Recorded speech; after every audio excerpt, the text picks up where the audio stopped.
Welcome to God is Open. I am your host, Christopher Fisher. Today on God is Open, we're going to be covering this Psalms 139:16. This is a common Calvinist proof text. They say this verse proves that our entire lives are already written and planned out before we're ever born. And this is proof positive. Predestination, fatalism. There's nothing we can do. It's all planned out in advance. So we're going to take a look at that and see if this is actually saying the things that they claim. Contextually speaking, this is a psalm of David. It says, for the chief musician, a psalm of David. So David's writing it. You see a lot of personal pronouns, I and me, just almost every single verse. This whole thing seems to be about King David, which is interesting. And so contextually, let's read this verse that is at the center of this controversy.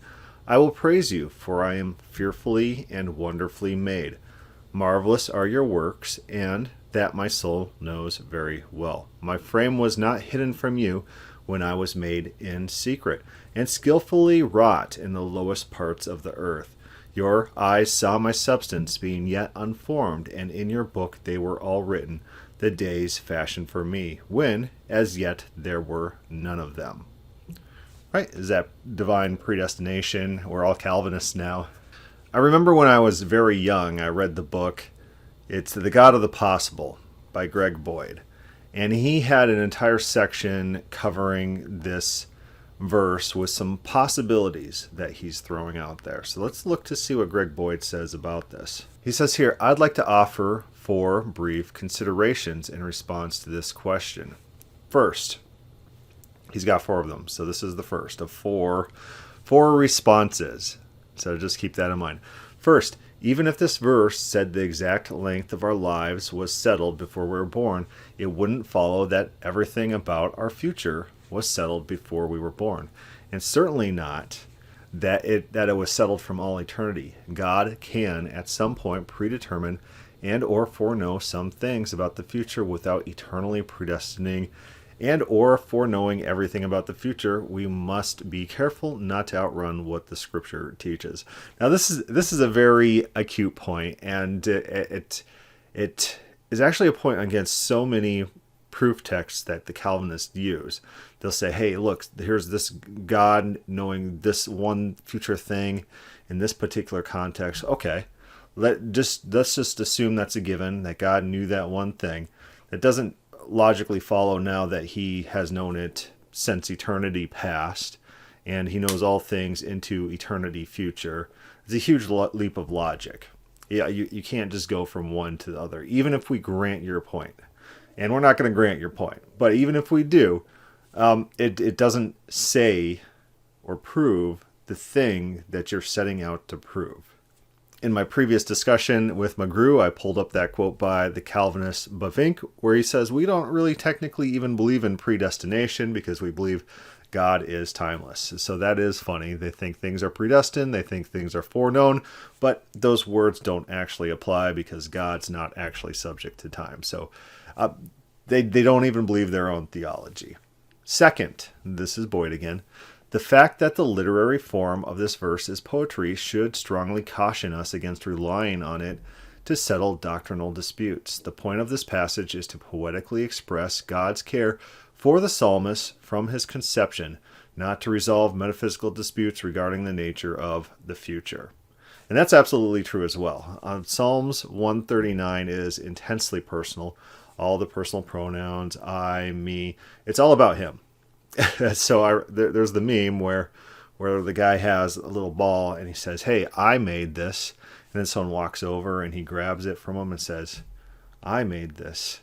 It's like, this is my psalm about me. And then we as Christians walk over and we grab it and we say, oh, this is our psalm about us. It's about everything. No, that's not what it is. It's a very personal psalm about the author who wrote it specifically about his personal relationship with God. If it was universalized, it wouldn't be as special, which is evidence against this being a universal rather than a specific. God is with the psalmist, King David. Third, Boyd writes, The Hebrew in this passage is quite ambiguous. Yamstar. First, the word translated in the NRSV as formed can be interpreted in a strong sense of determined, or in a weaker sense of planned. Second, the subject matter of what was formed and written in the book before they existed is not supplied in the original Hebrew. It is thus not clear whether what was planned were the days of the psalmist's life rather than the parts of the psalmist's body. So keep this in mind. It's not clear what this verse is talking about. Is this verse talking about the psalmist's body being formed in a succession of days, or is it talking about all his days of his life being planned out from all eternity? What does the context tell us? When we read the context, it's, I'm fearfully and wonderfully made. My frame is not hidden from you when I was made in the secret and skillfully wrought in the lowest parts of the earth, the womb, when you're being formed in utero. So what is 16 about? Is it about all the days that you're ever going to live until when you die? Or is this about the succession of body parts forming fetology? Wonder what that translation would look like. Let's see. The King James Version is an example of the translation that decided on the latter meaning. It reads, "Thine eyes did see my substance, yet being unperfect, and in thy book all my members were written, which in continuance were fashioned, when as yet there were none of them." Though this wording is a bit awkward, it has the advantage of being consistent with the rest of the psalm, and especially with the immediate context of this verse. Psalms 139 is about God's movement by movement, intimate involvement in our lives. The verses immediately preceding verse 16 describe the formation of the psalmist's body in the womb. Indeed, the first stanza of the verse 16, "Your eyes beheld my unformed substance," also concerns the intimate awareness the Lord has of the psalmist even before he is formed. An interpretation of this verse that continues this theme seems most appropriate, whereas one that inserts an unrelated reference to the psalmist's future seems out of place. Finally, this is number 4. Finally, even if we choose to take the subject matter of what is formed and written in this verse to be the days of the psalmist's life, not parts of his body, this does not require us to believe that the length of his life was unalterable. Scripture elsewhere suggests that what is written of the Lord's book of life can be changed. Exodus 32:33, Revelations 3:5. Hezekiah's success in getting the Lord to add 15 years to his life supports this perspective. Isaiah 38:1-5. As does the Lord's self-professed willingness to alter his decrees. He's made in light of new circumstances. Jeremiah 18:6-10. The notion that what God ordains is necessarily unalterable is foreign to the Hebrew mind. 4 very good objections to this being a proof text for predestination. So very early in my life, I read a whole lot of anti-open theist works as well. One of these is God's Lesser Glory by Bruce Ware, a guy who I did a review of one of his discussions on open theisms not so long ago. I'm not impressed with the man. I don't think he's very honest. And so one thing I noticed that he did is recall that Boyd had 4 objections. And so Boyd's objections are actually addressed in this God's Lesser Glory. But what does Ware do? Ware grabs one of the 4 objections. He answers one of the 4 objections. He ignores the other 3 objections without comment. It's a sleight of hand. It's a dishonest tactic to try to say, hey, look, I responded to the open theist on this particular verse, and so you don't have to care about what they say. I was watching today our Anthony Weiner interview, and Anthony Weiner's like, oh, I don't read the conspiracy theory books. I read reviews of them, and they tell me what to think about them. Yeah, there's people out there who just get fed their information from people who they quote-unquote trust, and they outsource their thinking to those individuals. I think that's what Ware is trying to function as here. So let's read what Ware says. Boyd tries to escape the force of this text by appealing to the very odd King James translation of Psalms 139:16, which reads, in part, "And in thy book all thy members were written," while the King James Version puts my members in italics, indicating these words do not appear in the Hebrew original. What is especially puzzling is why the King James translators did not translate what is there. The Hebrew word in question is the very common ordinary word yamin, days.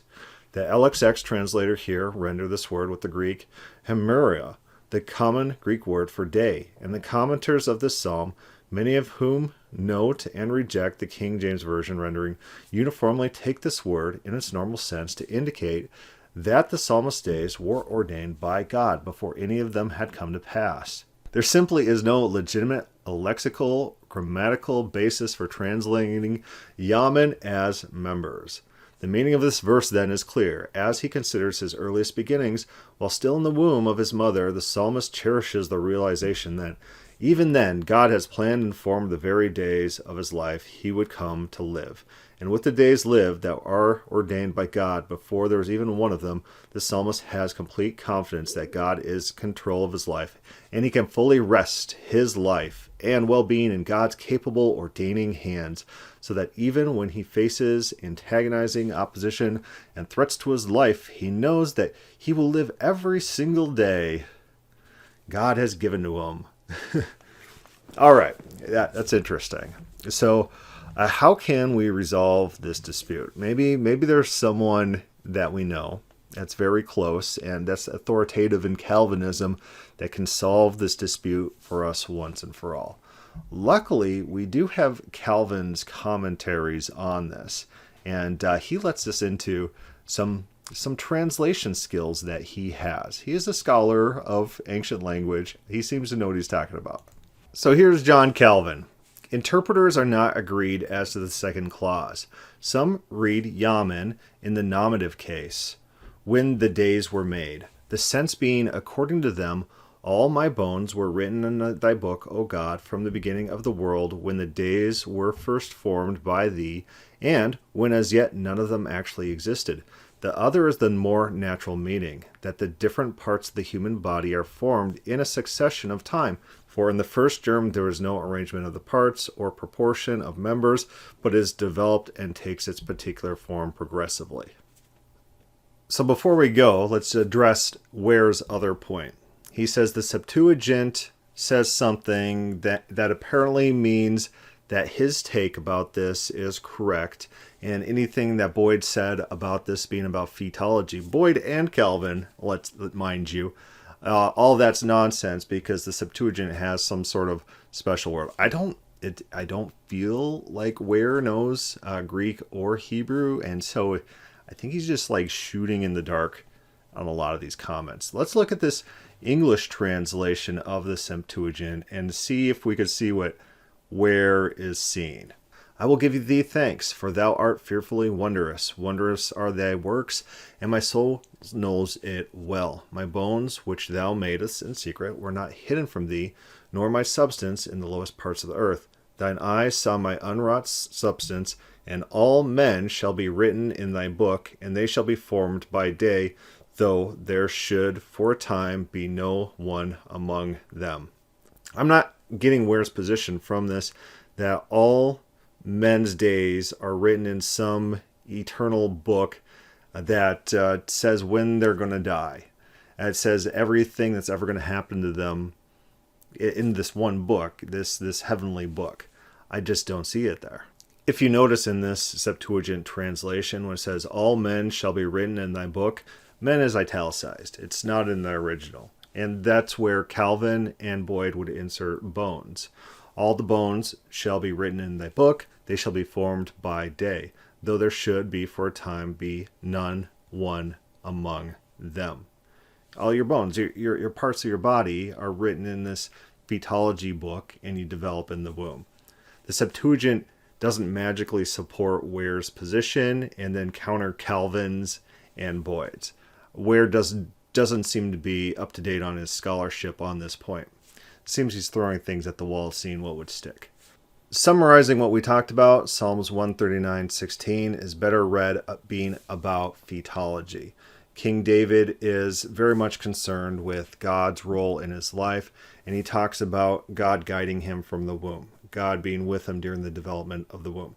God guiding the formation process by which the baby comes together, by which David develops in utero. That's what this is about.